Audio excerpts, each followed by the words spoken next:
നമസ്കാരം, എൻ്റെ പേര് ഡോക്ടർ ഹർഷ ജീവൻ.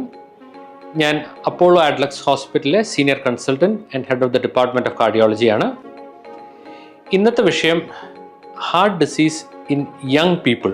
ഇത് നോക്കുവാണെങ്കിൽ ചെറുപ്പക്കാരിൽ ഹൃദ്രോഗം ഇഷ്ടം പോലെയുണ്ട്. നമ്മൾ ഉദ്ദേശിക്കുന്ന പോലെയല്ല. ഇതിൻ്റെ കാരണങ്ങൾ റിസ്ക് ഫാക്ടേഴ്സ് ഉള്ളത് വെച്ചാൽ ഷുഗറും പ്രഷറും അങ്ങനത്തെ കാര്യങ്ങളെല്ലാം കൂടുന്നുണ്ട്. ഫോർ എക്സാമ്പിൾ, ഷുഗറിൻ്റെ നിരക്ക്, that is percentage of diabetes 3-4% കൂടിയിട്ടുണ്ട് ഇൻ യങ്സ്റ്റേഴ്സ്. രണ്ടാമത്തെ കാര്യം, ഈ ഷുഗറുള്ള ആൾക്കാർക്ക് പകുതി പേർക്ക് ഇങ്ങനെ ഷുഗർ ഉണ്ടെന്ന് അറിയത്തില്ല. അതിനുള്ള അറിയുന്ന ആൾക്കാർ പകുതി ആൾക്കാരെ കൃത്യമായിട്ട് മരുന്ന് കഴിക്കുകയുള്ളൂ. അപ്പോൾ ഈ ഷുഗർ കൂടുമ്പോഴത്തേക്കിനും ആൾക്കാരിൽ ബുദ്ധിമുട്ട് വരുന്നത് ഈ കൊളസ്ട്രോൾ, പ്രഷർ, ഷുഗർ എല്ലാം കൂടെ ഒത്തു വരുമ്പോഴത്തേക്കിനുമാണ് നമുക്ക് ബ്ലോക്ക് വരുന്നത്. അപ്പോൾ ബ്ലഡ് പ്രഷർ ഓൾസോ ചെറുപ്പക്കാരിൽ കൂടുതലാണ്, സ്മോക്കേഴ്സിൽ കൂടുതലാണ്. കൊളസ്ട്രോൾ കൂടുതലുള്ള ആൾക്കാർക്കും ഇങ്ങനത്തെ രക്തധമനിയിൽ തടസ്സങ്ങൾ വരാൻ സാധ്യത കൂടുതലാണ്. സോ എന്താ ചെയ്യുക?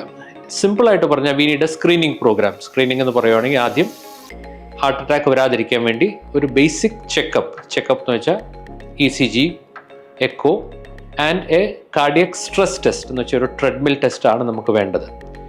അതിൻ്റെ കൂടെ ബ്ലഡ് ടെസ്റ്റിൽ നമുക്കൊരു ലിപ്പിഡ് പ്രൊഫൈൽ, കൊളസ്ട്രോൾ ഫാസ്റ്റിങ്ങിൽ ചെക്ക് ചെയ്ത് നോക്കുക. അതിനകത്ത് ടോട്ടൽ കൊളസ്ട്രോളും നമ്മുടെ ചീത്ത കൊളസ്ട്രോളായ LDL കൊളസ്ട്രോൾ, HDL അങ്ങനത്തെ കാര്യങ്ങളൊക്കെ നമുക്ക് നോക്കേണ്ടതാണ്.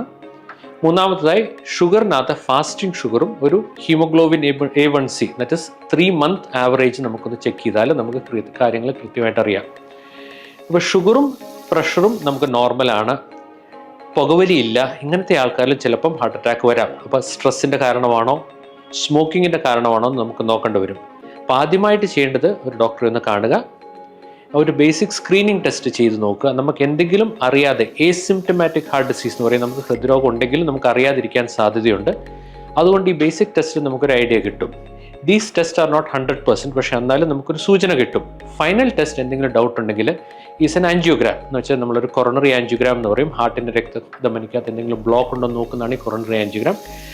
അത് CT സ്കാൻ മാർഗമായിട്ട് ചെയ്യാം, അല്ലെങ്കിൽ റെഗുലർ കൺവെൻഷണൽ ഒരു ട്യൂബ് നമ്മളെ കൈ കൂടെ കയറ്റി ഹാർട്ടിൻ്റെ രക്തക്കൊള്ളം നമ്മൾ ചെക്ക് ചെയ്യുന്ന ഒരു ആൻജിയോഗ്രാം ആണ് ഈ CT സ്കാൻ ആൻജിയോഗ്രാമിൻ്റെ. അതിനകത്ത് ബ്ലോക്ക് ഉണ്ടോ എന്ന് ചെക്ക് ചെയ്യാൻ വേണ്ടിയുള്ളൊരു ഉദ്ദേശത്തിലാണ് നമ്മൾ ചെയ്യുന്നത്. ബ്ലോക്ക് ഒന്നും ഇല്ല എന്നാണെങ്കിൽ മരുന്ന് കൊണ്ട് ചികിത്സിക്കാൻ പറ്റും. എല്ലാവർക്കും ഇത് വേണമെന്നല്ല, പക്ഷേ ബേസിക് ടെസ്റ്റ് ആദ്യം ചെയ്യുക. ആൻജിയോഗ്രാമിൻ്റെ എന്തെങ്കിലും സൂചനയുണ്ടെങ്കിൽ നിങ്ങളുടെ ഡോക്ടർ നിങ്ങളോട് പറയും, അതനുസരിച്ച് പ്രൊസീഡ് ചെയ്യുക. അപ്പോൾ ഒരു അസുഖം വരുന്നതിന് മുമ്പായിട്ട് നമുക്കിത് തടയണം. ഇങ്ങനെയൊരു മാരകമായ അസുഖം ആയതുകൊണ്ടാണ് പ്രത്യേകം ശ്രദ്ധിക്കാൻ പറയുന്നത്. Thank you.